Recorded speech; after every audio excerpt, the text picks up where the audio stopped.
So this session is about storming the gates of City Hall and corporate America, about open data, privacy, and community change. And I see there's a lot of synergy and tension in those three topics, and I sort of want to just talk about that for a couple of minutes to introduce our panel. Earlier, Mark Drayson said that decision-making based on data is a radical idea. And I would probably modify that a little bit to say it's not a radical idea to think it, it is a radical idea to actually do it. We all like to think we do it, but how many of us actually pull out the data and look at it to underlie a decision? You need an immense amount of discipline and capacity to do it every day for every decision. It takes a lot of work. Evidence-based decision-making first requires data, and we've had a really good and robust open data movement for the past, I would almost say, decade. But data is still hard to get, and it's still complex, and it gets bigger and harder every day. We want targeted, strategic, efficient government decisions and programs. We also want better products that serve our individual needs. The first time I realized I was a market demographic, have any of you had this experience where you realized you're being marketed to? The first time I experienced this was in my late 20s. A car commercial came on, and it was playing Dirty Vegas, and it was also playing techno pop. It was Just Breathe is the song. I don't know if you guys know it. You probably don't. Anyways, I'm showing my age. So anyways, it was on the car commercial. I remember turning my head and being like, why is my music on the TV? Because it wasn't at that time. It was in my late 20s. And I realized it was a car commercial of all things, and then I got it. Even though I worked with numbers and I was a researcher at that time with the city of Boston, I realized I was a market demographic. They had pegged my demographic. I was now in the range where they thought I was going to be buying a car, figured out what music I like, and now they were playing it for me. And part of me was totally torn. Part of me was like, that's disgusting. How can they peg me exactly the way that I, who I am, what music I like, and sort of offensive, and I was really uncomfortable with that. Part of me was like, well, maybe there's some hope. Maybe they'll start making products I actually want to buy if they start to figure out what I need and want. So I think we all sort of have that tension about data and information where we sort of are uncomfortable with releasing information and data about ourselves, but we also hope we'll have better targeted decisions and services that help make our quality of life better. As community change agents, we want data about our exact neighborhood. We heard about that during the 68 Blocks presentation by Bowdoin-Geneva, about the challenge they had to get data and information to that exact block they wanted. And it's often, if you add the layer of the exact time you want and the type of demographics you want to look at, it's really hard to really understand what's going on in our neighborhoods below municipality.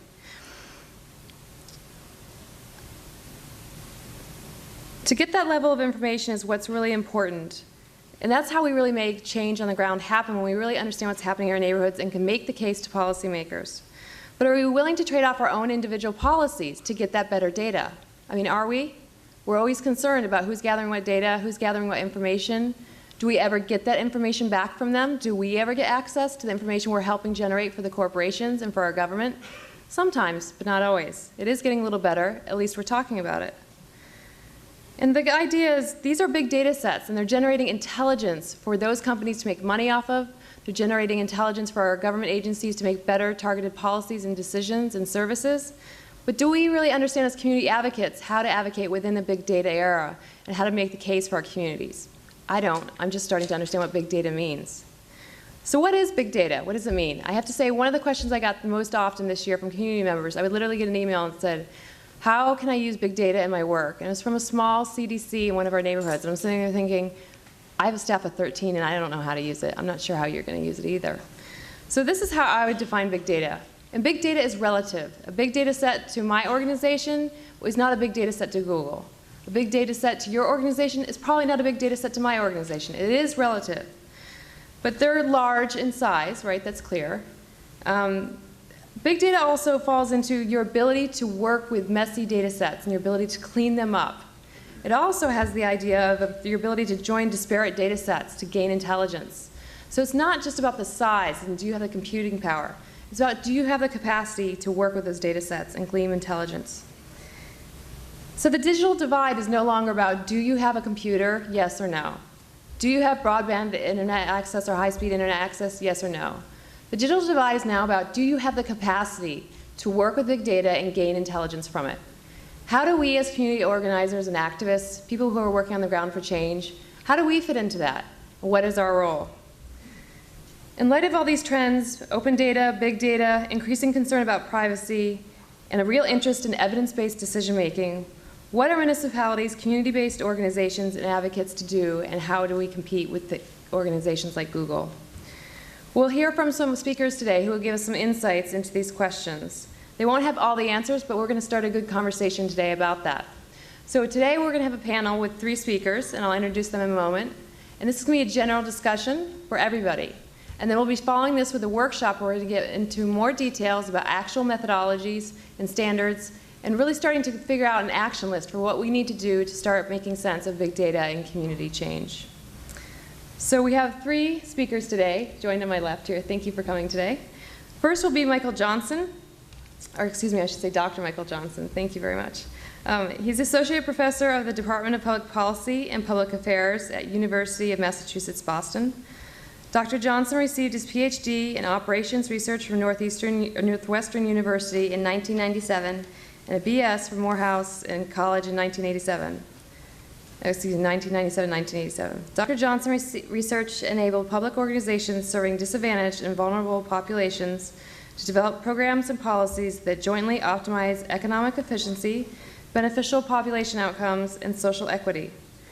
Current research projects include planning models and case studies for urban foreclosed housing acquisitions and redevelopment, resource allocation and facility location for municipal shrinkage, and urban infrastructure design, and finally, analytics and data design for community-based organizations. Michael's going to do a great job in sort of helping us to better understand the research he's undertaking and to give us a general idea of the different types of questions we should be asking and thinking about. You can join us first, Michael? Yes, sure. Thank you.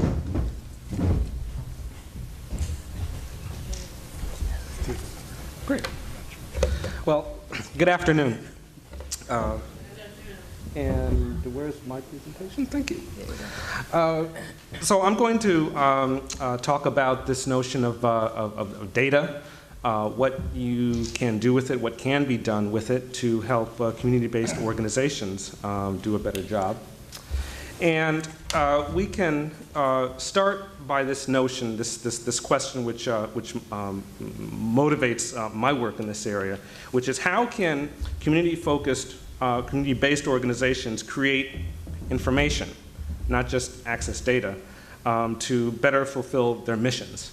And the rationale for this, for me, is that big data, however we define it, analytics, the way how we create the information from big data, and decision science are essential tools for community-based organizations. But these community-based organizations face a number of challenges. There's a mismatch between what's out there and what the organizations say they need.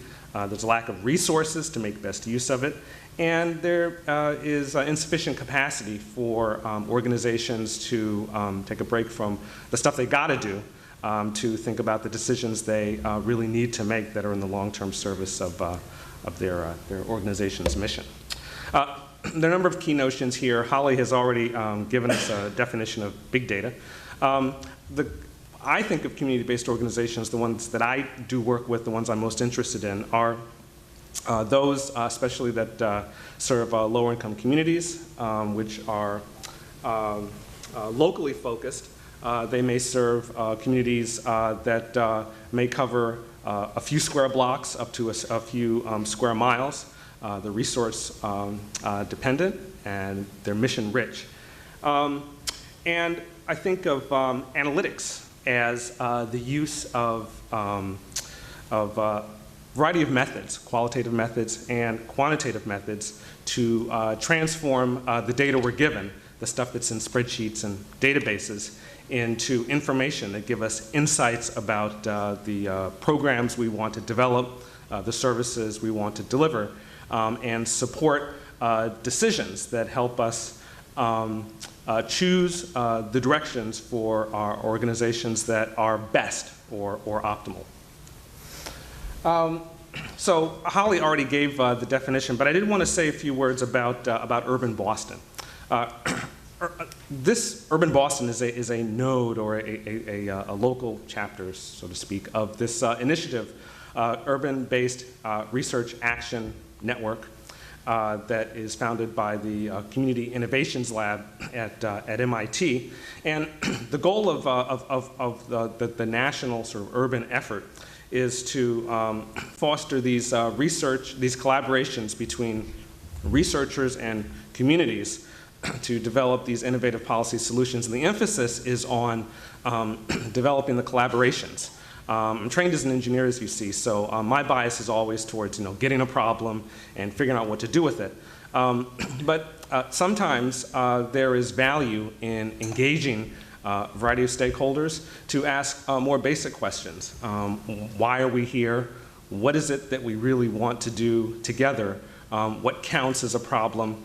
What would a good solution look like? Way before we get to problem definition and formulation and so forth. And that's the kind of discussion that the urban movement tries to foster. It tries to go beyond the notion that students and researchers are quick hit artists who go into communities, solve a problem, write their papers or dissertations, and then disappear. So URBAN.Boston has been doing a lot of community engagement over the past year, and I'll be able to say a bit about the kinds of things that it has done that informs my work here. So let me talk about these three barriers. So one of them is the notion of a data mismatch. There are many data stores that are available to community-based organizations, and the experts at Metropolitan Area Planning Council, at Harvard and some of these other places that have created things like the Metro Boston Data Common, the Boston Research Map Project, who create data stores in Mass GIS. Those resources are really great. I use them in my own work, and they are exceptionally well engineered. But community-based organizations may have a variety of needs. They may have service populations that are underrepresented. Community-based organization in Dorchester may want to understand characteristics of teenage residents who are of Cape Verdean descent who live in North Dorchester. And there may not be a data set that has the counts we want for the populations that we're interested in. There may be non-standard data areas, and Holly mentioned this in the 68 Blocks project. And there may be indicators that are not widely available. It could be that residents of a community have a different notion of what characterizes young people who are at risk for various risky behaviors than the criteria that the sociologists have. So an example of this is an engagement that URBAN.Boston did with the Boston Youth Organizing Project, and we had discussions around a variety of topics, including education. And so this graphic is intended to show that the participants in the discussion, youth, teachers, community activists, and researchers, had a lot of questions that they wanted to answer about how to do systems change, what metrics count, the role of parents, how to go beyond demographics and test scores, how to integrate student, teacher, and parents' experiences, and a lot of different data sources. But it wasn't clear to the people in that room, and this has been true for other community-focused events that URBAN.Boston has done that I've participated in over the past year. It's not clear where they can get information that can tell them what they need to know about their own communities and about the organizations that, that they're part of, that they wish to make change in their communities. So no standard query that they can go to that will spit out the answer they need. So there's a lack of resources. And there are, and I say this again, paying proper respect to a number of really great organizations that exist to help the community-based organizations that I'm interested in do their job. The Mel King Institute for Community Building, the Boston Area Research Initiative, the Massachusetts Association of Community Development Corporations. There's a variety of technical assistance and intermediary organizations whose job it is to help CBOs do their work a little better. And yet there are some serious challenges that these organizations face.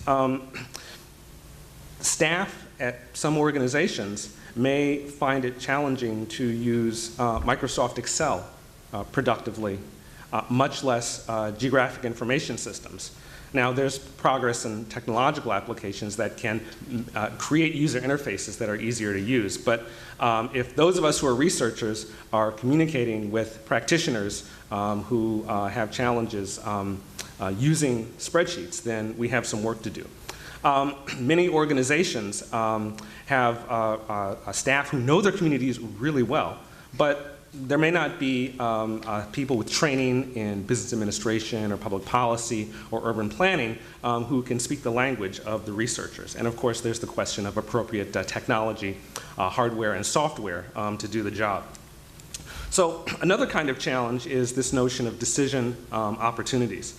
So community-based organizations have all sorts of pressures. They have to raise funds, they have to revise their strategic plans, they have to deliver their services, and so forth.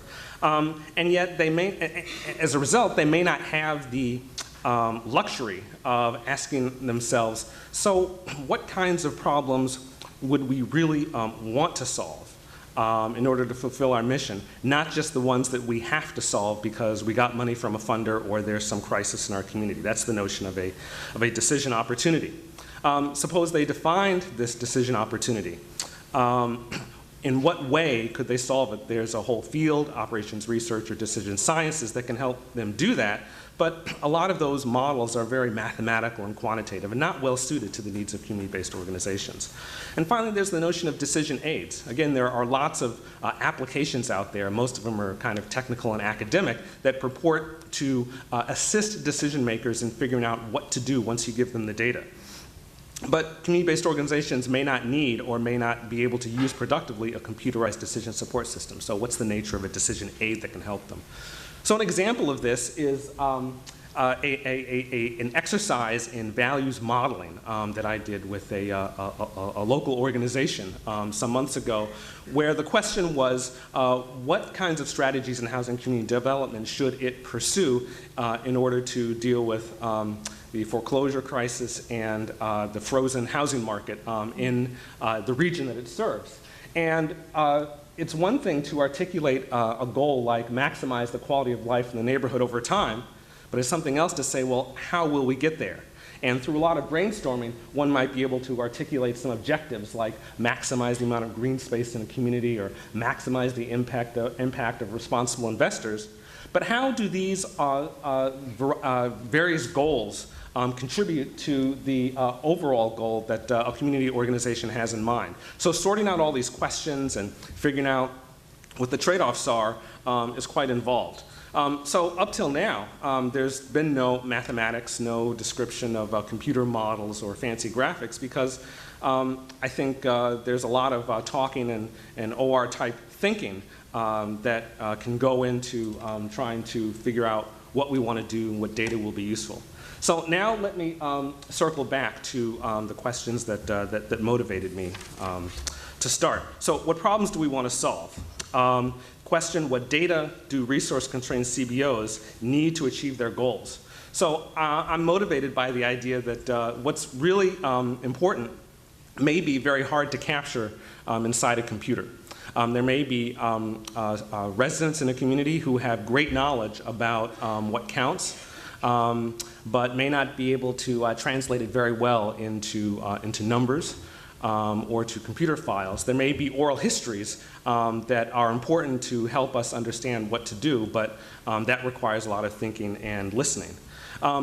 Whatever the data is that we could get, and if we could computerize it somehow, we have to figure out how to share it among similar organizations that are addressing similar questions, make it searchable, and make it scalable so that an organization in one part of our city that is interested in questions that another organization, another part of the city also wants to answer can find a way to combine their data sets and find answers to their questions that both organizations can use.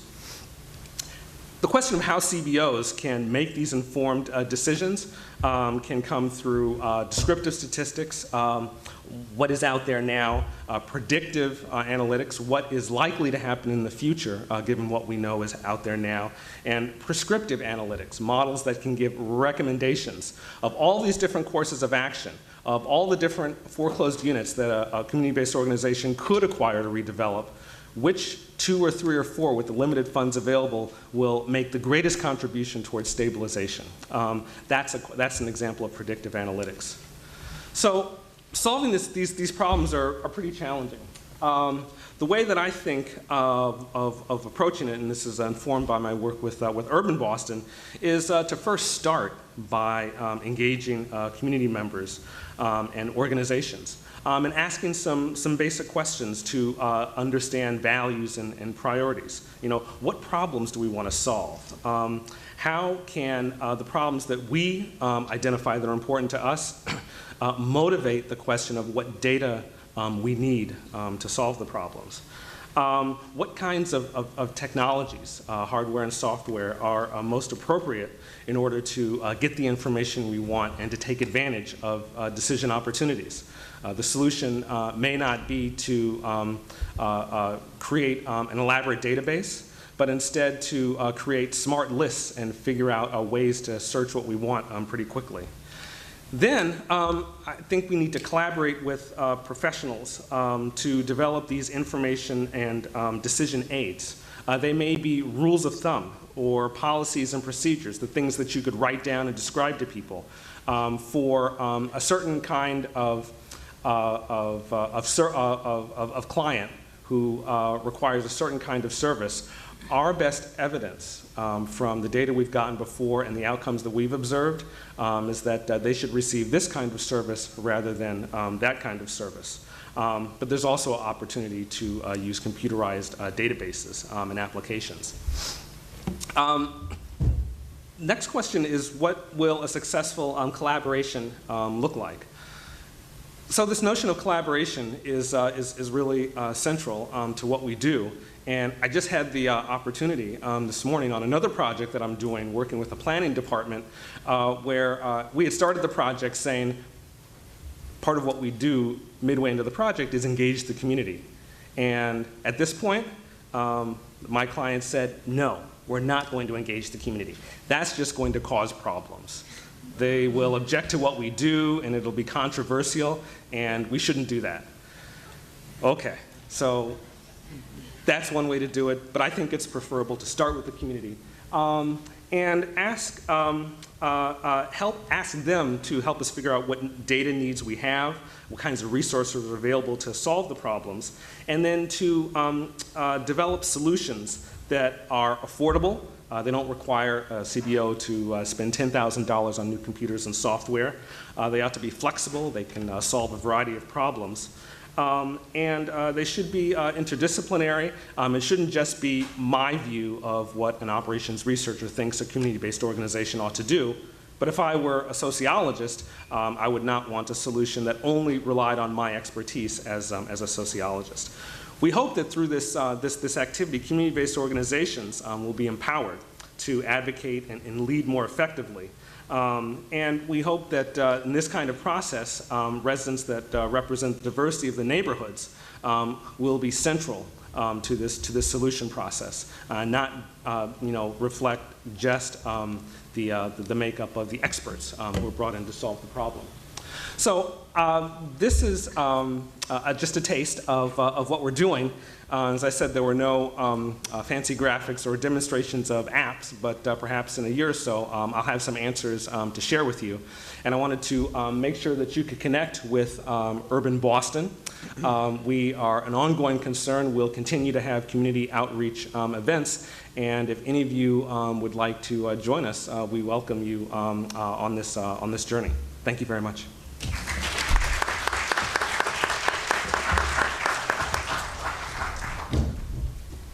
Thank you, Michael. And I forgot to mention earlier, we're going to hold all of our questions to the end so we can have a discussion with each other, and we'll have plenty of time for that. But in the meantime, if you would like to tweet your questions, if you're participating virtually, or you just want to tweet them because you don't really want to raise your hand in this room, that's okay too. Just send it to #DayToDay and start it with a Q so that Ted McEnroe can help me find those questions and help us address them in the room. Okay, so our next speaker is going to change pace a little bit. It's going to be David Luberoff.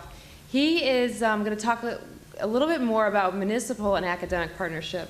So Michael talked about community and academic partnership. The other group that's here in the room today are municipalities and local government. So we want to hear a little bit about some of the work that they're doing to take on big data and collaborate for its analysis. Let me tell you a little bit about David first. David Luberoff is a senior project advisor to the Boston Area Research Initiative, which is BARI, or BARI, an inter-university research partnership supported by Harvard's Radcliffe Institute for Advanced Studies. He also is a consultant and freelance writer specializing in such issues as transportation, infrastructure, land use, and urban governance. From 2004 to 2012, he was executive director of Harvard's Rappaport Institute for Greater Boston. He also has been associate director of the Taubman Center for the State and Local Government at Harvard's Kennedy School of Government, an adjunct lecturer at both the Kennedy School and Harvard's Graduate School of Design, and an editor of the Tab, the largest group of weekly newspapers in Greater Boston. The author of many articles and case studies on the politics of infrastructure and land use policies. He's co-author of Mega Projects, The Changing Politics of Urban Public Investment. Will you join us up here, David? Thank you.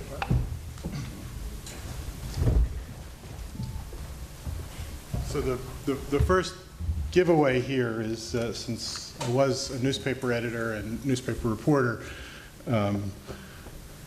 that means I'm not much of a data person. In general, in the newspaper business, most reporters and ex-reporters can't count to 20 without taking off their shoes, and a reasonably large subset can't count to 20 even after they took off their shoes. I think I'm at least in the first group. Michael's talk raised so many questions and points that I partly want to talk about, but I probably should give you the talk that I actually prepared. Here, what do I have for, this is my clicker? Oh, yes, I'm sorry. But it'd be helpful, I'm actually curious just to know a little bit about who's in the room, and I want to start with Holly's first question. How many folks are here primarily in their role as someone in state or local government? Oh, wow. Okay, and how many think of yourselves here in your role affiliated with a particular community-based organization? And how many think you're here because you're just really good citizens and are just interested in the, and how many of you are students? Okay, so pretty interesting mix. Let me ask you one other set, which I think relates a little bit to the challenge that Michael was talking about who's doing this work. How many of you are Michael and Holly, are people who can and do spend a fairly large amount of your professional lives actually working with either data and or with sort of the mapping of that data? I mean, how many of you are kind of the experts here? Okay, and how many of you, my note here says, how many of you are Mary Jo Baines? Mary Jo Baines is a longtime Kennedy School faculty member who famously once said, you can learn a lot by dividing one number by another number. So not sort of sophisticated data analysis, but, well, how much are we, paying per client? How many nights per, so how many of you think of yourselves as people who are kind of comfortable looking at lists of numbers, use them, know how to use Yelp on your smartphone when you're looking for a restaurant, but aren't data, you're not the data expert? And how many of you are, my notes here are my father. My father, would say, this is really easy.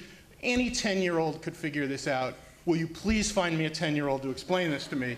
Right, and or in my case now, since I'm now of the age when my father would make a statement like that, when I email my daughter going, how do I do, my phone stopped ringing, how do I make it start? So how many of you are just really feel adrift in this world of data and are not particularly comfortable?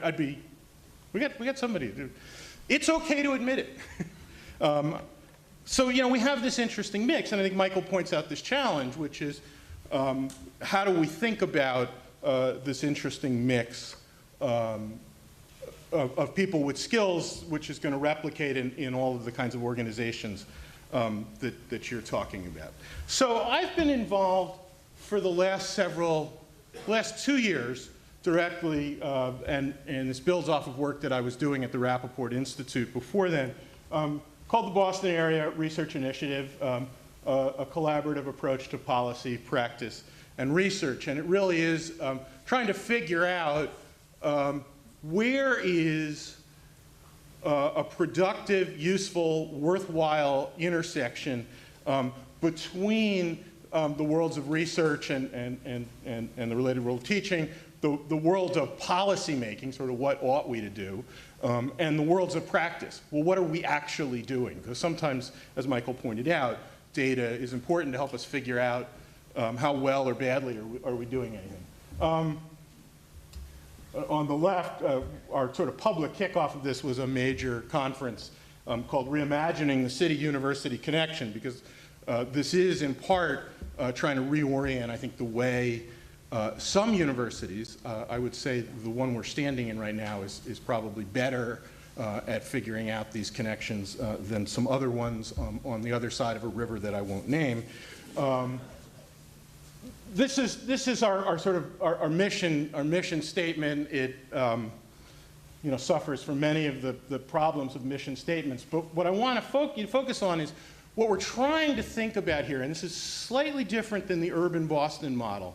And there's a really interesting ecosystem emerging here of the Urban-Boston model, what we're doing, what MAPC and the Boston Foundation have been doing with Metro Boston Data Common, what you're trying to do. And I think the pieces are there. As Michael said, we should reconvene in another year or two to see if we actually were able to fit them together. So we're trying to figure out, how do you do really good social science research at the same time that's policy relevant, both in real time and then hopefully in informing policy as we go forward. And the key there is to forge mutually beneficial relationships. This is all about relationships. And those of you who've dealt with academics know that we're not always the best at relationships. BARI's structure is an effort to try and think about how do you encourage this, particularly in a world where lots of people are already doing pieces. Boston, I think, unique among cities, is very much a city of many chiefs and not necessarily so many Indians. So where other cities may only have 3 or 4 groups doing something, we have how many community health centers? Many of which are terrific. And so it's a very balkanized world. It's a balkanized academic world. We often don't know, just plainly don't know what each other are doing, what data people have, what data needs people have. And so Radcliffe, which has an interesting history, allows us a sort of convening function to say, this is neutral turf within academia, perhaps within government. And the effort here is to try and figure out where's the overlap. We have loose and sometimes not so loose connections with entities in 13 universities, including Michael's shop, because we really want to think about this as a network. And as I'll show you in a minute with government agencies, again, as I'll show you a little bit more, part of what we're trying to do is build a network where people can talk with each other in some virtual space and have, actually there are certain conversations that belong in Urban-Boston, but it's the same idea. How do we have this conversation about what we're interested in, and then some specific projects. Very broadly, I think we're thinking about this in 2 ways. One is we are doing specific projects and with still modest resources providing funding for specific projects. And the other is we're simultaneously trying to create shared resources of both data and mapping tools. And I'm going to give you some examples of both. I love the reason, in part, I put up this clip from the Harvard Gazette is this is the Gazette's version of Man Bites Dog. Neighborhoods talk, academics and government officials listen.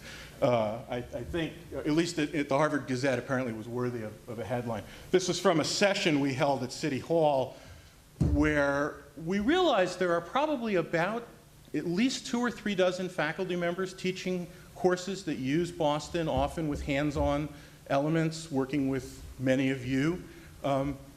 Those folks had never met with each other. They had never met as a whole with key officials in Boston City Hall. And we thought we ought to get together. We wanted to show some tools that we'd been developing, but also begin to talk about this network. We sort of think about what we're doing in these sort of four large things. As I said, facilitate research. We're trying to create some data pipelines. The idea of two-way data pipelines is very often those of us in academia will get that call saying, what do you know about? And sometimes we actually know about that, but as often as not, it's let me figure out who out here actually knows about the education issues of low-income immigrant kids in a particular, in largely minority neighborhoods, maybe even in Dorchester. And so we're trying to figure out how we get that information. This idea of really trying to structure, work with scholars and students, officials and community leaders, as some of you know from my work at the Rappaport Institute, the Rappaport Fellows Program, there are at least 2 alums in the audience, is I think a fabulous program that both brings some talent and some skills to places that need it, but also provides students and their advisors with really important insight and understanding about the nature of issues, very much what Michael was talking about. And then the convening function to facilitate conversations. You'll see an example of that. Let me give you some illustrative current projects. What you're looking at on the left, the other thing that I think to think about BARI is to say, going back to Holly's original point, increasingly we have lots of information about specific things that happen to specific people or that specific people are complaining about in specific places at specific times in a computerized form.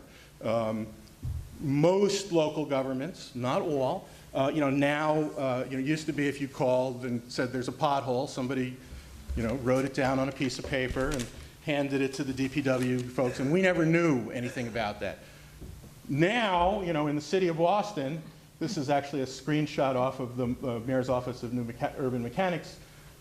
We can map what kinds of calls are coming in, whether they're open, whether they're closed, and there's lots of that kind of information. And that's in part what we're trying to figure out how to mine. A couple of the projects, and I'll give you a little bit more examples. The 311 systems, right? What is it that citizens call in has the potential to tell you really interesting things about neighborhoods, right? So if you begin to say, who calls in what kind of call from what kind of neighborhood, from which neighborhood, does the fact that I'm not getting a call from an unnamed neighborhood tell me that that neighborhood has no problems, that people there don't know about Citizens Hotline, Mayor's Hotline, Citizens Connect, that people in that neighborhood know about it but don't believe anybody will respond, that people in the neighborhood have much bigger problems, like maybe they're calling 911, not 311, or something else entirely. And that was actually a question that when we started this work, I think City Hall folks, as soon as we sort of started to think about it, said, wow, this is really important. So beginning to think about what do those calls mean, what are the objective, if we sent teams of students out as we did to look at neighborhoods, to what extent do these calls reflect actual conditions? If they don't, is there a way to think about that? Some of you may recall there's a recent study that came out about bicycle crashes. The underlying Boston police data, i.e. the data that was accurate, was done by a doctoral student on a BARI grant working with the Boston Police Department and others. And again, very interesting. That required deep kind of dive into police narrative reports. There are interesting privacy concerns that Latanya is going to address. We're in the midst of a project I wish I could show you, but we're not quite there yet, about how do you think about problem properties. There are certain properties, and many of you know this better than I, that may be the persistent locus of 911 calls about neglect. There may be social problems in there. The city of Boston has now a problem properties task force, and we're actually we've arranged actually for a Northeastern criminologist to be essentially a technical advisor to them to help them think about what does the data say, what could you do, what kinds of interventions might work, how would you measure progress.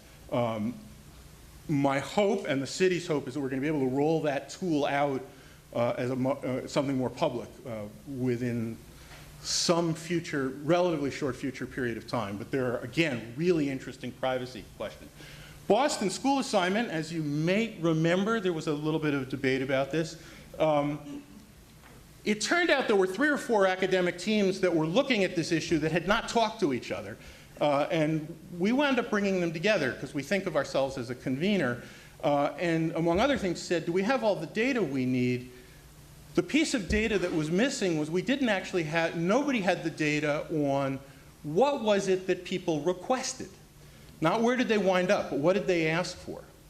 And we're cleaning up that data set. Again, I'll leave the privacy issues to Latanya, who's much more of an expert.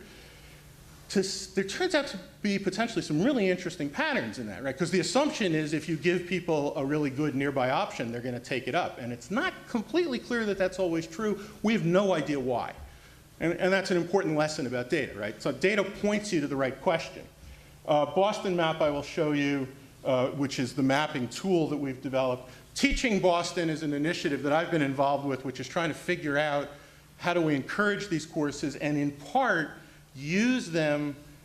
Is there a way to use them in a way that helps you as community groups and the public sector answer some of the problems, the questions that you have, while also serving the teaching purposes that we have. So we have to kind of come up with the right size problem.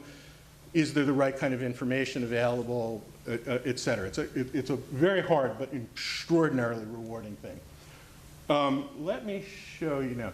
How am I going to pull this off, Holly? I want to run this video for 1 second. I think you can just click tell that me. link? So this is all of the service calls that appeared in Boston in 2001. Map, we'll just watch it for a second. Each color is a different kind of call. Can we go?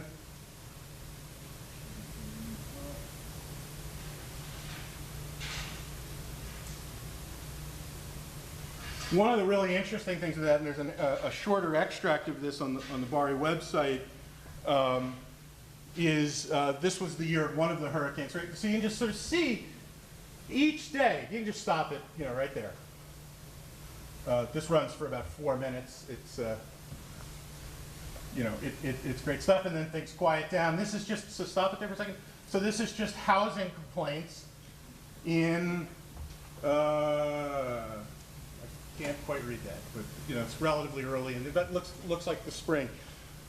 The point here is you can watch issues emerge in neighborhoods. There's a data set in there where we actually had real streetlight outages. You can actually escape out of it. The PowerPoint has this link. It's also on our website. It was done by a wonderful Mauro Martino, who was here for a while. We are, I'll show you in a second, about to make all of that data available, cleaned with a code book. And so those of you who are in that first cohort of people who really like to use data can now begin to think about, if you're working in the city of Boston, I think there's a really important conversation about how do we bring in other cities to this kind of thing. I mentioned the bicycle safety report. That's a map. I know we needed a PhD student to say it's really dangerous to ride right there by BU. But this was really interesting, and there were little things. So there's a spot on Heath. Again, if you're a bicyclist, you knew this. But there was a spot on Heath Street where there were something like 10 accidents because there are tracks there, and they had not yet put in some of the stuff that keeps people from catching their wheels on tracks. Right? So you could identify a particular place where there's a relatively low-cost, easy intervention. It turns out that some subset of bike crashes, I know there's some argument about how many, are due to bicyclists behaving badly, and so we need to think about that. We need to think about things like helmets, but we also need to think about policy. And again, data will only take you so far, and then if you've watched the discussion since that report came out, values are going to take over. I've sometimes phrased that as you can lead a policymaker to data, you can't make him or her think.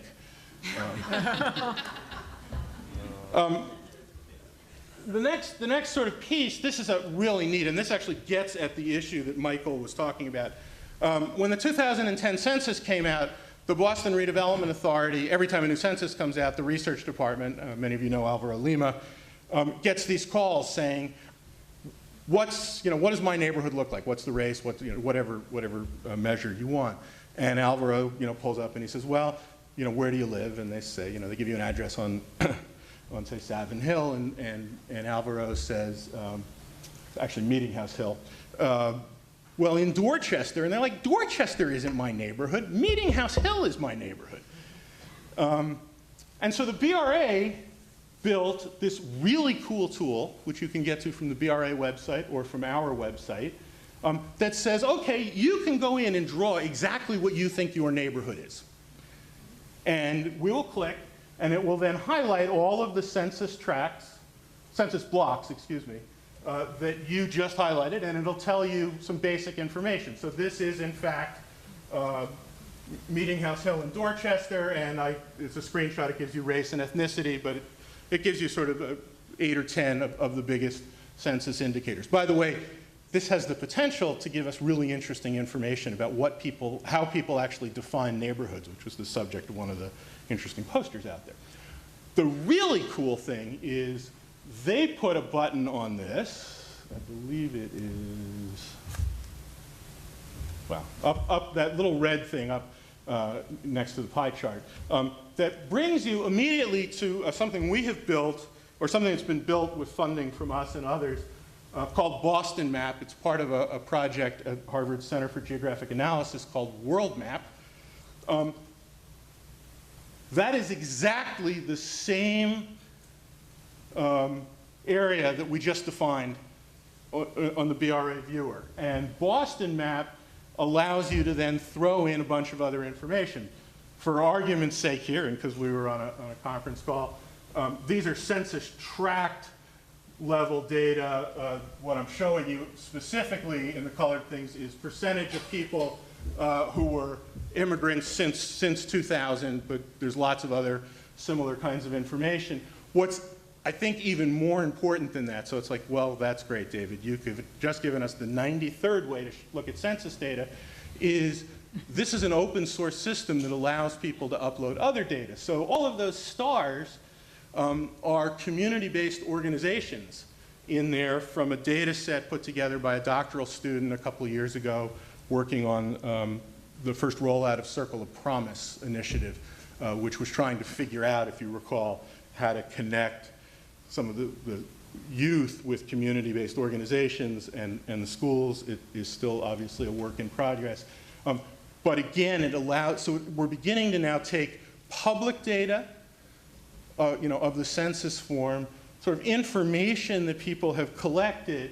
I would love to show you the 311 data on here, but we're releasing that at this event, if you haven't had enough after a whole day of this, on Wednesday, in conjunction with a release of some work by Eric Gordon, who many of you know from Emerson, who has been working about how you might be able to engage citizens, students, using gaming technology. Really, really cool work. I don't understand it in the slightest. And in fact, we're going to give out cards that day that have all of this information plus the missing line. Right? I'm not allowed to give you the missing line, which is to basically say the 311 data is available. Again, those of you who know how to do this can use it. We're also hoping, Boston Map is open, you're welcome to use it. So others can develop maps, so you can look at this and you can begin to say, well, what are the problems in my neighborhood? Or those of you who are working in other cities can go back to your mayor and say, well, why aren't we doing this? The infrastructure is there. So I'm really excited by this. We hope to have the school assignment data up. And I think the real potential here, which goes back to Holly's opening comments, is in fact these new forms of data and the way we might think about them. Michael and I were both at a dinner last night with, among other folks, people from BU's Sustainable Neighborhood Lab. They have all this really interesting data about environmental quality in Boston neighborhoods. We need to begin to figure out while allowing people to have the credit for the data that they have, how we can do a better job of sharing it. This is a tough town. Sometimes collaboration in this town is an unnatural act among unwilling parties. But we have to do it. We have the potential and we have the talent. The last thing I want to highlight, I'm sorry I'm running a little bit long here, is there is a BARI website. You can see some of the language you've already seen. You can see day-to-day being highlighted here. What I think is really important about here is we're thinking about, we hope the website is in fact the node of a network. If this is just the couple of us who work at BARI and some of the people we fund putting their stuff up, it'll be a nice and interesting website, but that's, you know, big deal. The last bar called Connect allows you too can be a member of the BARI network. Membership is free. And what that allows you to do is become a member of a LinkedIn group where you can pose, you can let people know about events like this. You can pose a question saying, is there somebody out there who knows about, you know, take Michael's question before. You can post it on our, you know, on our LinkedIn group and URBAN.Boston's LinkedIn group, where I think all of us are members of each other's groups. I think, you know, again, URBAN.Boston has a much more closer linkage. It's a slightly different model. BARI, I think of as a slightly bigger tent. So it incorporates the kind of work that URBAN.Boston's doing, but it may be, you know, you may just be a GIS agnostic. You don't, you know, social justice doesn't excite you as much as whatever excites GIS experts. Oh, I take that back. Anyway, this is, you know, if you came at the BARI site, you know, and hopefully you'll stop seeing my ugly mug, and other folks will post up. But this allows us you to search for other people in the network. It allows us to have a little bit of control over the discussion. That's why it's a closed group. So that's the hope here, because so many people are doing so much good work, is to think about this as a network and think with some leavening can we make this work. Let me just really quickly end. You know, the opportunities, the obstacles, the questions. There's really, I think, fascinating kind of data out there. To the extent we can get researchers to think about using this and put their data up there, we can continue to do, you know, to bring that in. There are, I think, really interesting partnerships. And they're emerging. We know each other. We're talking to each other. We're trying to figure out how to work with each other. We're getting there. There are, you know, Michael went through these. There are obstacles, and it's not just the community-based organizations. You know, all of us are in a world where, you know, we're all tubs on our own bottom. This is a very fragmented community. Trying to figure out what are the right priorities, what are the right questions in that world of limited resources. I think the more interesting thing are the questions, and I know Latanya's going to at least touch on some of these. You know, partly it's identifying the right priorities, right? Michael's point, what question are we trying to solve? Some of it is, you know, how do we make sure that the people who need the ability to do this, so how do we design a tool like Boston Map that's good enough that a GIS, you know, person trained in ArcInfo would say, yeah, this does what I want, while at the same time is accessible enough that an idiot like me can do the things that I just showed you. And then as we get into difficult data, you know, how do we extract the information that's useful from that data while protecting privacy? Just standing here, the other is how do we break down the institutional obstacles between data? So a lot of the really important data about people is held by state entities, not city entities in this region. And so not only do we have to figure out how to get into a bunch of city halls, we have to figure out, and then of course within state government, there are only a few silos that we'd have to break down. But you know, if it was easy, it would have been done already. I think this is really important work. I'm really happy to be part of it. I'm not a data person. I'm a person about institutions and how they work and how you connect people. And I just have been thrilled to be part of this. There's my info. That's my story. I'm sticking to it. Thank you.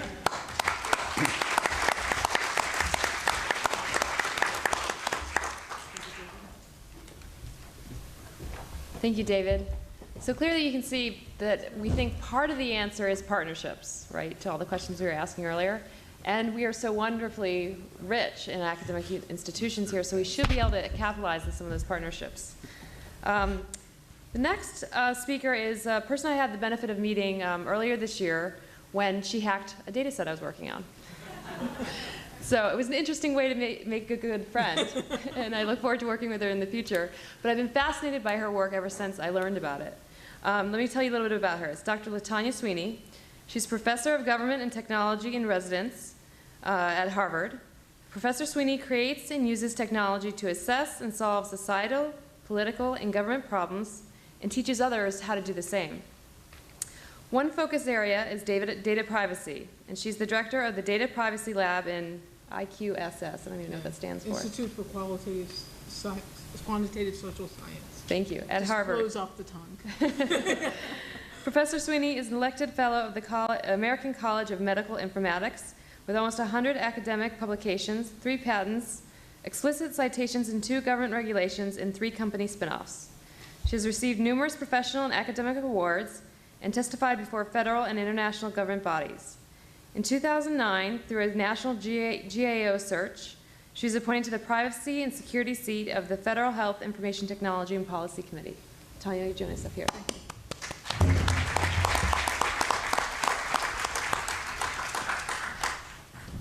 It's really great to be here. This is my day-to-day one. So and I'm having a great time, so thank you very much. I have to really thank Holly and tell you she's really quite, I think the very first time I ever did a re-identification or brought up questions about data in someone's data, it was 1997, and over the years since then, there have been many, many data sets of all kinds. No one has ever been as gracious and as wonderful as Holly. So I really loved her reaction, but we do look forward to working together more. My job is actually not to create bombshells everywhere I go. Instead, it's the opposite. I spend a lot of time about how do we move forward. The problem is often that when data sharing happens and there's a vulnerability, people don't want the data sharing to stop, and so therefore they want to ignore that a problem exists. So I'm going to depress you a bit in this talk by first talking about there are problems. And then I'm going to try to show you that there also are solutions. So Michael presented academics and community-based organizations, and then David talked about academics and municipalities. And I'm basically an academic and data in the wild. So we'll just sort of take it from that perspective. And and there are a lot of interesting themes, but I think the most important theme that I could convey to you today is about the fact that most data sharing is hidden. And it's that lack of transparency that gives individuals the most harm. We all like these ideas of transparency and an open society and open data, but the truth is it's open to the minute it hits the vault of a corporation, and then it's not open anymore. So your data is free when you go to Google. Google talks and Facebook will talk to you about giving it away freely, but none of you will ever get any data out of Google or Facebook, and you never have and you won't. And that's kind of, I find, very interesting. But we can learn from them about the way forward. So let's get started. One of the things that's kind of interesting is if data sharing is hidden, where your data goes. So this is a map from 1997 from the National Research Council. And what they were interested in is where are the places that a typical patient named Alice, all the places her record might go. And so this is the map that they published, and it had a profound effect on policy in '97 because that was around the time of the debates around the HIPAA privacy rule, which is our sort of medical privacy rule here in the US. People were amazed at all the places the data went.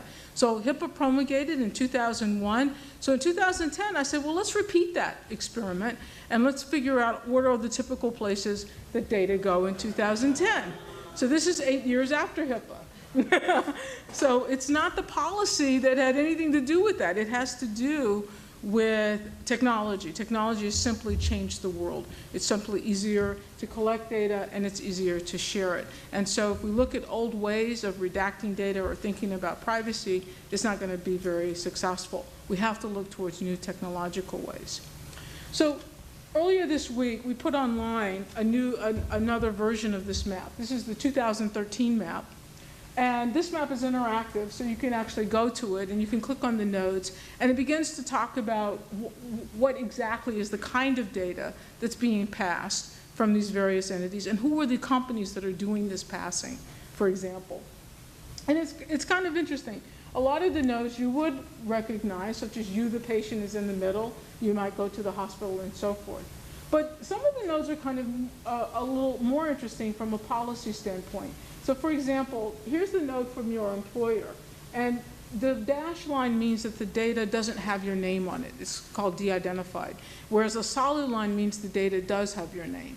And if there's an arrow, that tells you the direction. If there's no arrow, the data goes both ways. So what we see here is information might come to an employer that doesn't have your name on it. And so as a policy decision, we would say, well, that's okay. The employer is paying part of this health bill, needs to know information about the population, and that would be fine. Except Leno's did a study and from the University of Chicago, and he did a survey of Fortune 500 companies, and a third of them admitted to making hiring, firing, and promotion decisions based on health data. So all of a sudden it makes us question, how good is that dash? If the employer is the employer figuring out the health data based on that dash of individuals and then making those kinds of decisions? Another interesting loop, and these maps are great because they begin to help us understand issues and rumors and things like that. So this is actually an interesting loop. This loop is talked heavily about in the Supreme Court case last year, Sorrell versus IMS versus Sorrell, or Sorrell versus IMS Health. So basically what has happened is you, the patient, you go to the physician, but you've got to get some medication. The law requires a prescription. So by law, you have to give certain information, your doctor has to give certain information to the pharmacy in order to give you medication. But the pharmacy then gives sells data to data mining companies. The data mining company then sells an extract of that data to the pharmaceutical company. The pharmaceutical company then visits your doctor and says, why did you prescribe that medication and not this other medication? And so this is a kind of interesting loop that has all kinds of implications. And so these are the kinds of things that come out. If you click on any one of the nodes, it'll give you the names and also give you links to what's the source, what's the reason, and you can look and dig as you like. So one node that's really interesting, let me just go back for a second. One node that's interesting that has a lot of lines coming in and out is this discharge data down here. It's got a lot of dashed lines, it's got a lot of lines.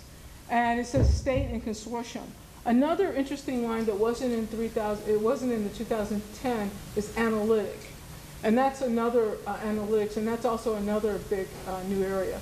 But let's focus a little bit on this discharge data. What's going on there? So it turns out that 33 states actually sell or share personal health data. Most of them have a legislative mandate that requires a copy of the information when you go to a physician or you go to the hospital to be provided to the state, and the state then shares that information or sells that information. Some of you may actually be in the room, but who are involved in that or who've taken advantage of that data for really great worthy purposes. But these are the 33 states. What we found, though, and we literally just surveyed it, is that 26 of those states use standards for sharing the data publicly. So they may have some restricted version, they may have other versions that they share with other municipalities, but the version that they just simply make publicly available, the lowest hanging version, doesn't even adhere to our federal privacy rule, HIPAA. And that is, it's more vulnerable. In some ways, we would say if this is the federal law and they've chosen to share that state data in a way that's more identifiable, that has been the case for 26 states. We might then ask, well, then is it really a harm? How do you know that that's a big deal? Maybe the federal bar is too high. So we picked on Washington State a little bit in our example, and the question is, could we identify people in Washington State's data? So Washington State's data was available for $50, and there was no data use agreement, for example. And so we were interested in exactly those kinds of things we saw before, the prescription example from IMS Health, the loop that we saw. We were interested in that employer example. And what is the kind of information that they would have that they might be able to bring to bear on data like this hospital discharge data? The hospital discharge data has demographics about an individual. It has diagnosis, procedure codes, a breakdown of charges, and how the bill was paid, what combination of payers paid the bill. And if you were an employer, the kinds of things you would know when your employee went to the hospital when they applied for a medical leave is you know their name, you know their demographics, you know when roughly they're in the hospital, which hospital they're in, and so forth, and roughly what might be the reason. If you were one of the data mining companies on prescriptions and you had the prescription data, you also have a sense of the relationship between the medication to the diagnosis, the rough date in which that visit to the doctor or that hospitalization may have occurred. And it turns out, though, for an experiment that could be reproduced, we needed something more. And so we realized that newspapers also print that kind of data. So if you just simply search a newspaper archive for hospitalization, which is what we did in Washington State, you get lots of newspaper reports about accidents, motor vehicle accidents in particular. And they usually include the person's name and other information about them, including the hospital they visit, the same kind of information those other groups could have as well. This is an example of a medical record from the Washington State data. It has exactly the kinds of fields that we just talked about. It includes these emergency codes. It says there was a motor vehicle traffic accident due to loss of control involving a motorcycle is a motorcycle, for example, and the age in years, age in months, and so forth. The demographics are shown on to the far right. So the question is, could you actually match these up? That is, you've got all of the hospitalizations in the state. You've got some newspaper articles. Can you figure out who's who? And so we take the newspaper information that was captured there. Not all stories had all the fields completed.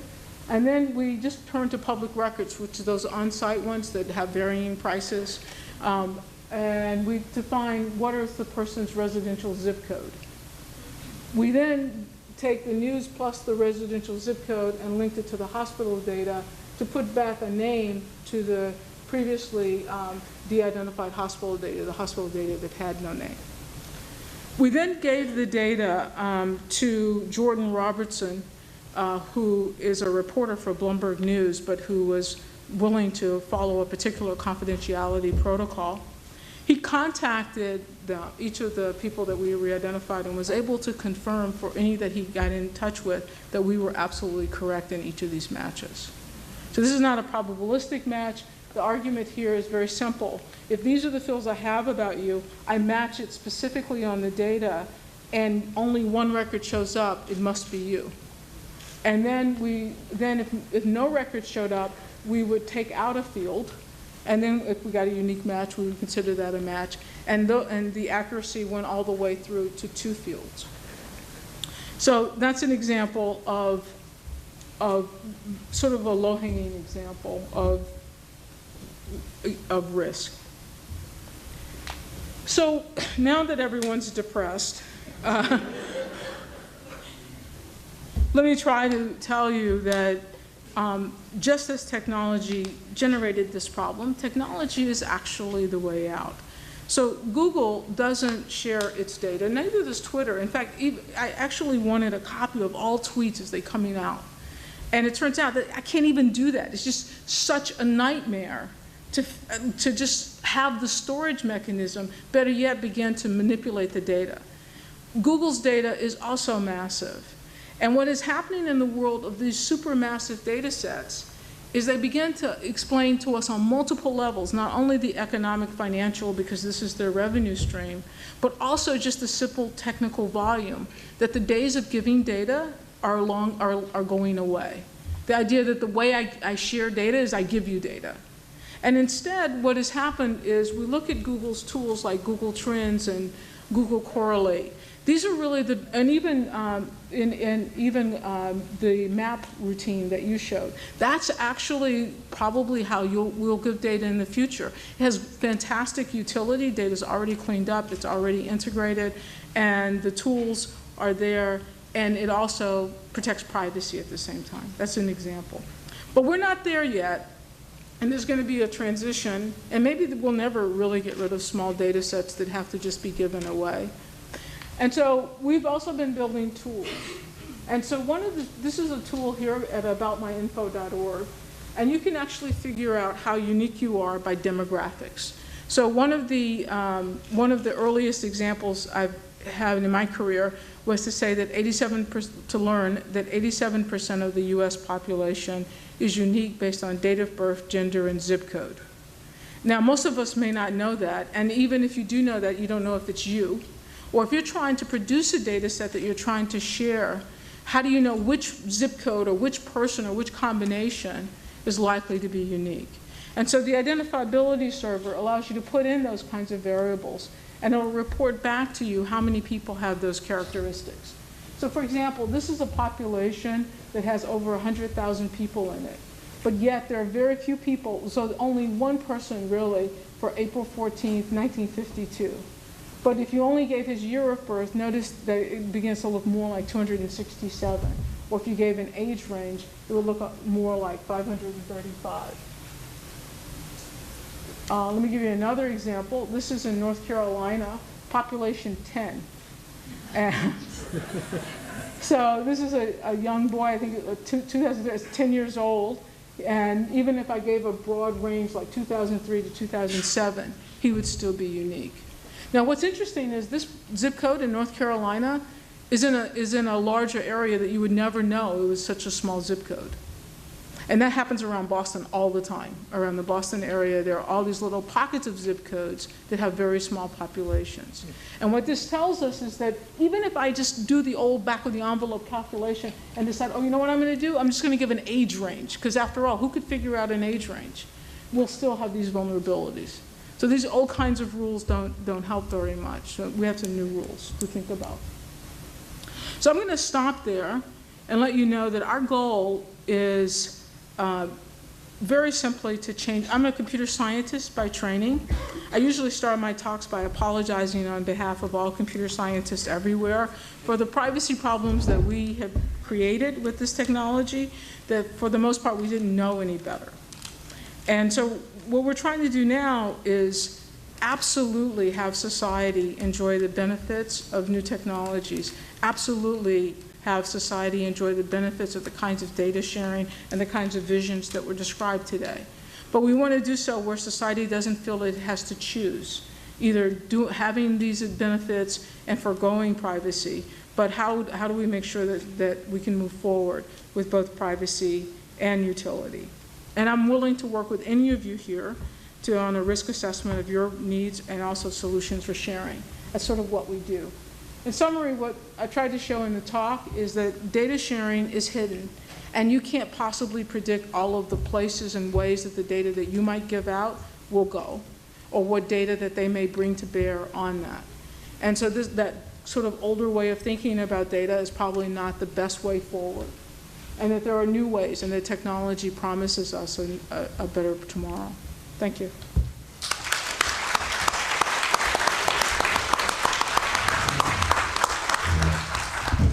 Great, thank you. Wow, that is just amazing. I'm going to jump on that web map that you showed us and check it out, try to figure out where all my data is going.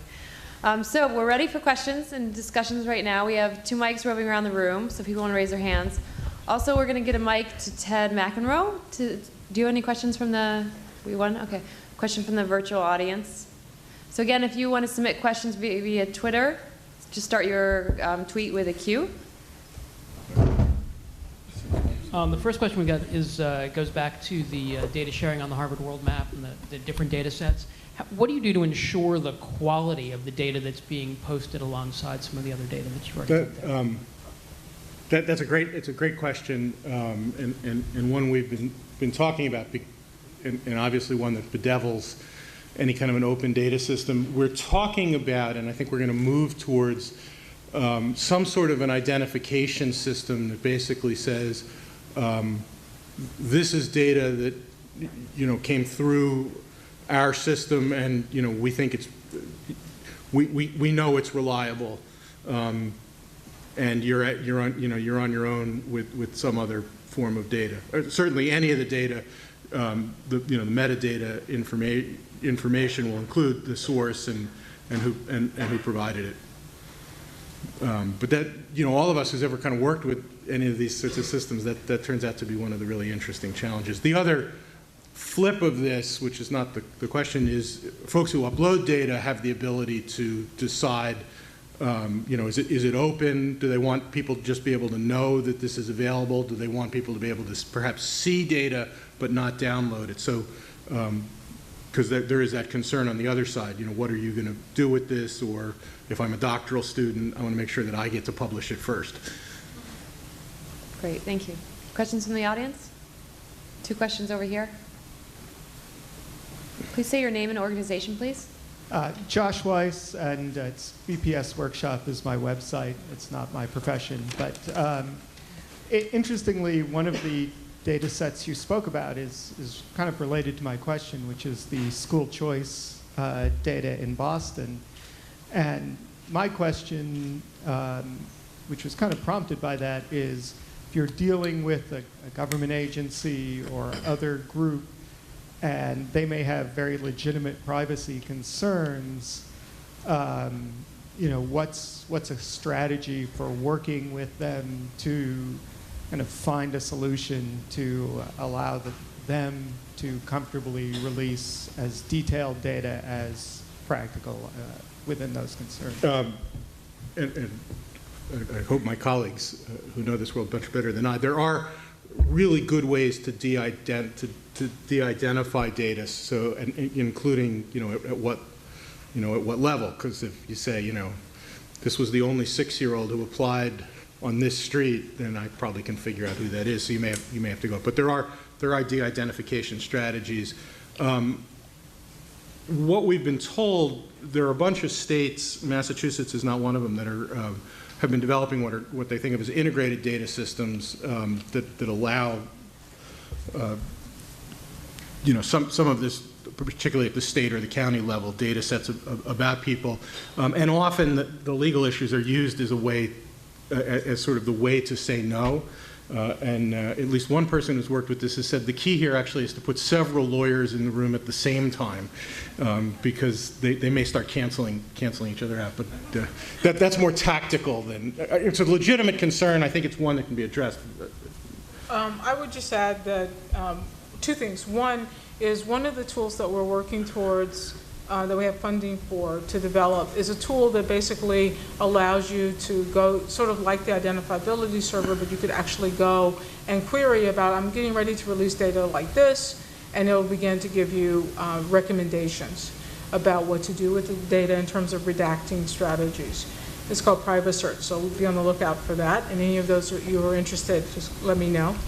The other thing, though, is even if I choose the best of the redacting strategies, a formal protection model or what have you, and I'm going to produce a public, it's not going to be, the utility is still not going to be right for all studies, right? Because you're getting these trade-offs. Do you need more geography or do you need more dates, for example? So if the studies if you want studies to be more about incidence of cancer, then you would care a lot about geography. If you want to know other kinds of studies, you might care a lot more about the dates. But it often turns out you have to choose one or the other. And so the PrivaCert might tell you have to choose. So ultimately, what we envision, and we do see in some municipalities, is multiple tiers of data.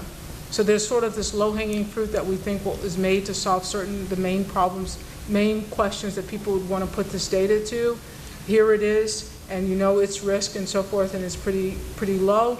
But if you need more detailed data, then we have other access requirements and things that you have to go through, like give your blood or promise your life with your firstborn child, and then we'll give you the data. Let me just add, I mean, again, going back to my point, that you can make certain data available, but then control the access. So for example, with sensitive data, you might say, you know, you're downloading this under the following conditions, particularly if it's an academic researcher, you know, you're going to have to comply with your institution's IRB requirements, which I think we can all tell you can be quite strenuous. I think there's an interesting question about, as that data becomes available, you know, for community groups, for the public sector, how do we maintain those same sorts of controls? And at least the first thing is saying, you know, in downloading this data, I agreed to do the following. Great. Other questions? We have a question here behind the pole, if we can have a microphone.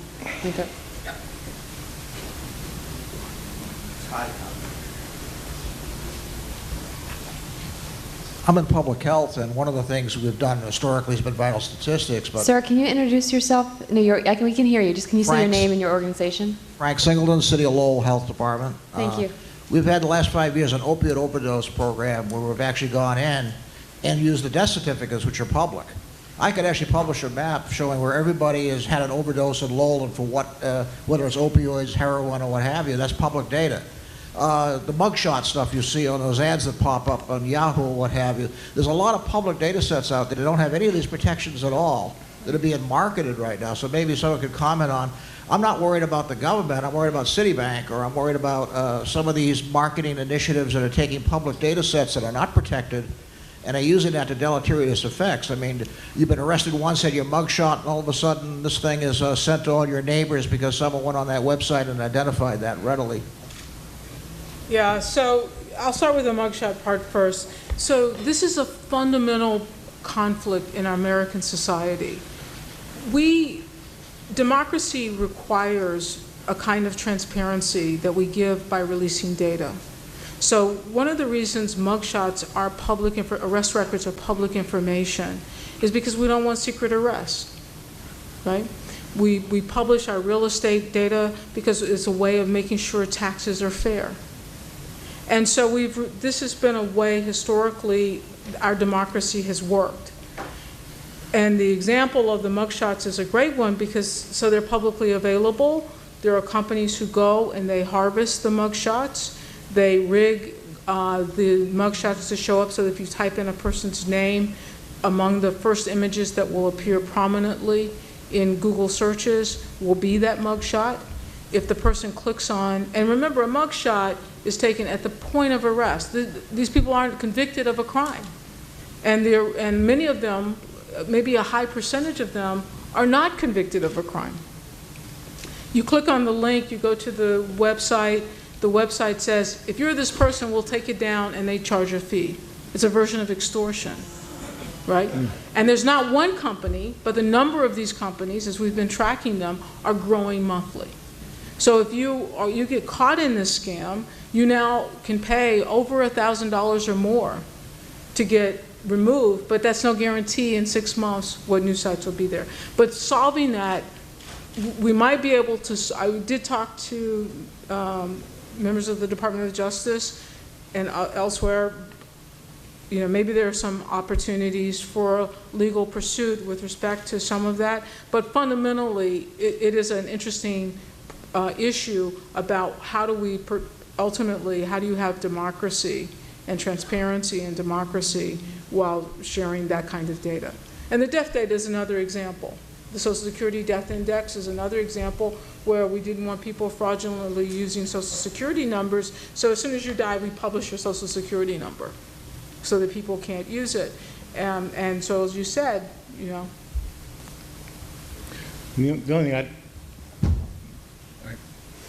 I'm still digesting what Latanya said, but I certainly have seen when there's sort of resistance to making stuff easily available, and so folks wind up doing the kind of scraping that you're talking about, I think there is a way that bad or incomplete data, this has been my sense, there are websites, you know, for crime, for example, in Boston that are often real estate folks use, that appear to be somewhat incomplete. And, you know, I think the hope here is if, in fact, we were able to figure out how to make that data appropriately available much more easily, that good sites would at least drive out some of the bad sites. But no, this is very real. Other questions from the audience? Yes, here in the front. You guys must be sleepy in the back. All the questions are from the front. Hi, I'm Dick Miller. I'm from Miller Microcomputer Services. And as a company, we're interested in free open source software and small solutions. This is a wonderful event for the things we're interested in. We also volunteer mostly for environmental purposes, but you said cancer incidents. Been there, done that. Enough years ago, so we had to sign a non-confidentiality agreement to get access to cancer incidence data in my hometown of Natick. And the purpose was to geographically locate where there might be potential hotspots we should know about. It was self-defeating. We couldn't say anything about the confidential results of the confidential data. And they said, well, the individual people would be very upset. We actually went around and knocked on doors. We had nurses do it. They were properly qualified and accredited for doing that. Nobody wanted to keep their data confidential when the question was their community, the other people on their street. But the desire, which I support, for confidentiality turned out to be totally misplaced, at least in that instance. The data eventually got suppressed anyway, and the reason was a very interesting one. I heard two reasons. You can take your choice which one you believe, but I never heard a third. One of the reasons was because cancer is the result of a number of kinds of hardship, one of which is worrying about getting cancer. And if you release this data, more people would get cancer in the area. The second one was it would diminish property values. We ended up doing our study on cancer fatalities because that was something we could map and make public. And that was suppressed also because of the last reason. It would diminish property values. I wonder what you folks can tell us, because that's a different side. That's not the unscrupulous person threatening from outside. It's not the people worrying about their privacy from within. It came out of left field for us, but I expect there was nothing special about our community. Any comments? I'd be very interested. Yeah, so, I mean, that's the politics of privacy. You know, frankly, privacy is about money.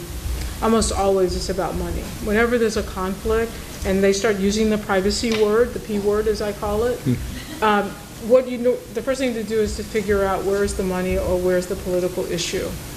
And then you will figure out, because you know, sometimes even the same company will use privacy as a reason to get a revenue stream, and then use privacy as a reason that I can't possibly give you this data. And so what you described is very commonly seen in the politics of data, both on the corporate side as well as on the government side. So a great example of that is the Illinois case a few years ago, where children had neuroblastoma, and there was just a financial interest for the state not to let people know that the identity of those children or the locations of those children, because there was an economic loss to the state through lawsuits, for example. And so you do get into a lot of these politics of privacy. And I agree with you. Very small percentage of conversation is happening to individuals who are the actual subjects of the data. They are rarely do they have a seat to the table, right? The other thing that I would say to you about, if you were to do that study today, what these data flow charts show us is that, well, that didn't work out. Here's another strategy of how you can get the data, because multiple places, there's no one keeper of data anymore. And there's just multiple places that you'll get to the same data. And everybody has different rules of access. Anybody else on the panel want to respond? Okay. Great. Other questions?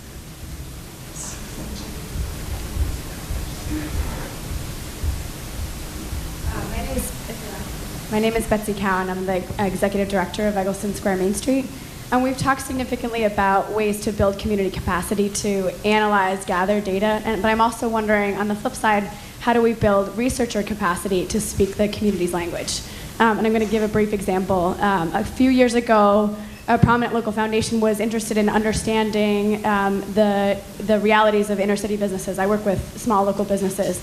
And so part of the solution was creating a 30-page survey with lots of questions to give to these small business owners, the majority of whom speak other languages other than English. And there was a whole series of problems related to that exercise, which then was a self-fulfilling prophecy, saying that we still don't have sufficient information about these businesses. So the question for you all is, how do we move to a place where we're also educating researchers and speaking the community language so that there's translation that goes both ways? I'd like to address that. At the University of Massachusetts, Boston, our Center for Social Policy, that's directed by Donna Haig-Friedman, specializes in engaging communities and community members on their terms, on their turf. And she believes that conversations with community members, observations of what they do, and learning exercises are the way to build trust and to figure out what kinds of questions to answer, rather than coming into the community with a survey already designed. And I suspect that if you were to deal with people who specialize in community engaged partnerships, they would not start with the survey, but instead start with the conversation. Great. Other questions? Yes.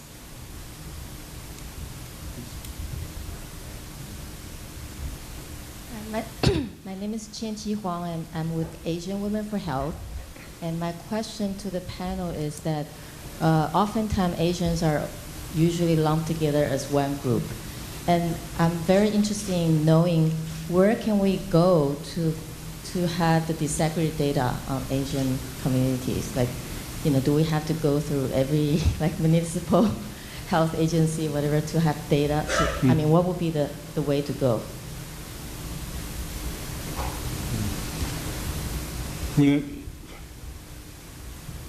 I'm not sure I know the answer to that question.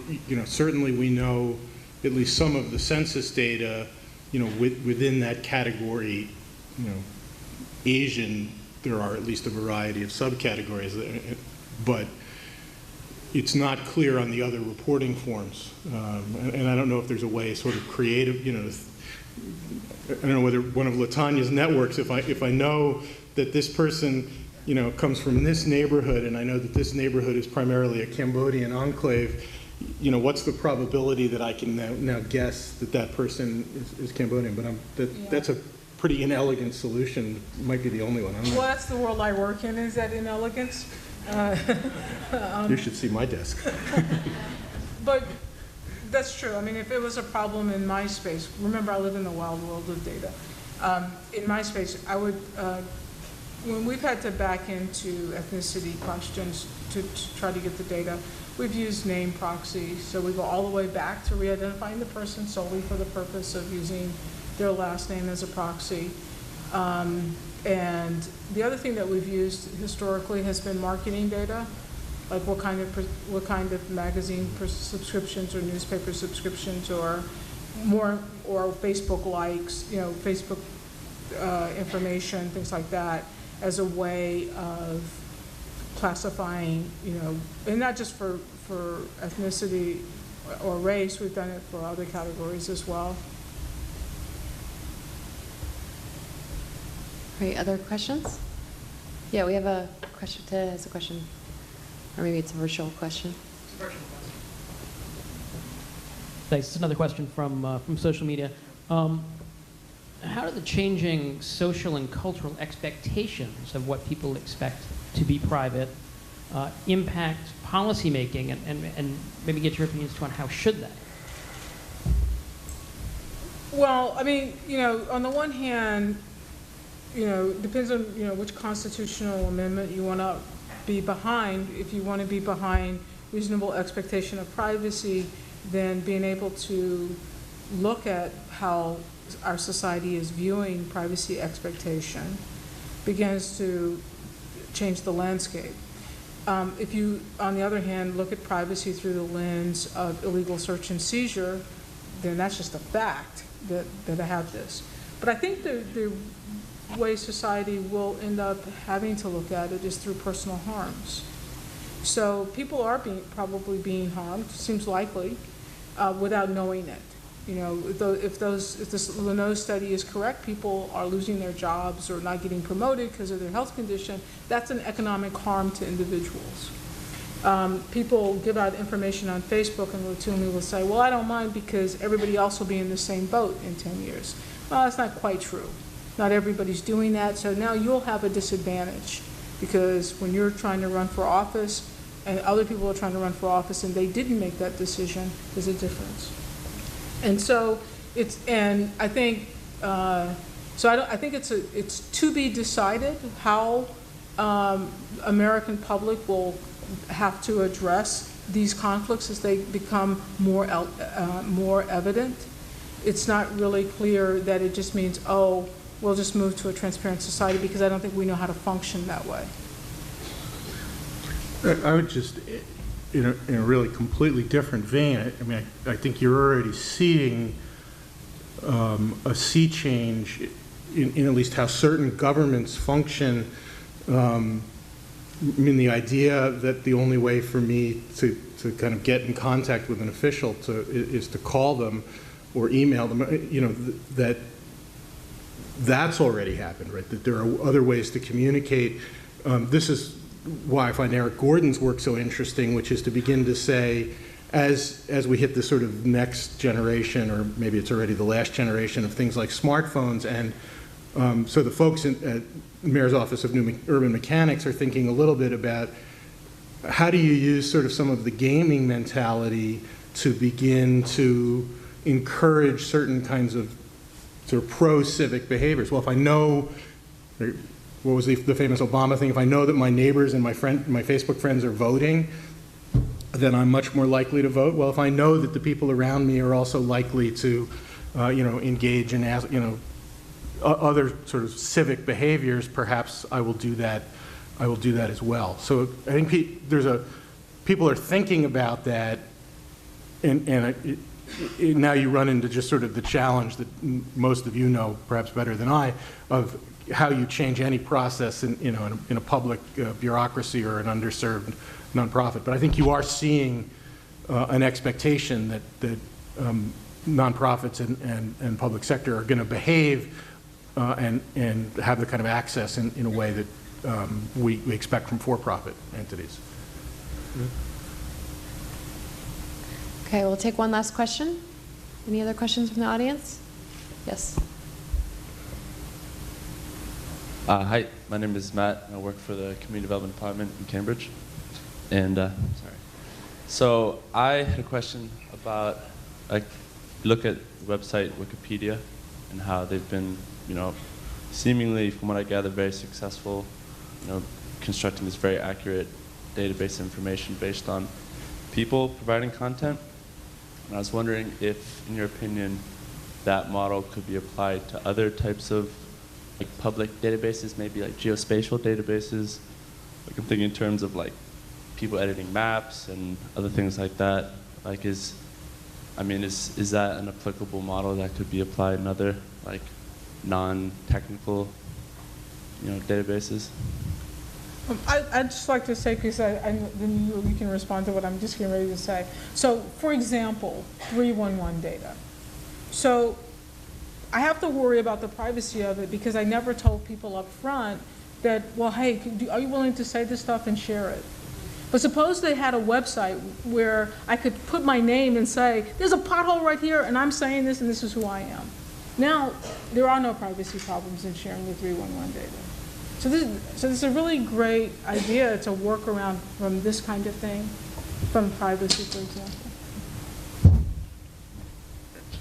Yeah, I mean, I think, I'm not quite sure which ones are right, but, probably absolutely. As I was saying, it seemed to me one of the more interesting aspects of the BRA's mapping tool is if you get a bunch of people using it, you're starting to have what people think their neighborhoods are as opposed to what are a set of official planning districts that were created whenever it was that those planning districts were created. Now, there may be legal reasons why you want to keep those planning districts, but as a community planner, it's real helpful for you to know what people think their neighborhood, or what a fair number of people think their neighborhood looks like. I'm not sure we've gotten our arms around the question, but in the whole emergence of the MBTA made a bunch of its real-time data available, people use that data to those apps that many of us use, where is my bus, how close is my bus to coming? There's, I think, a related question of a feedback loop, right? How that begins to tell you, did buses come when they were supposed to? What is it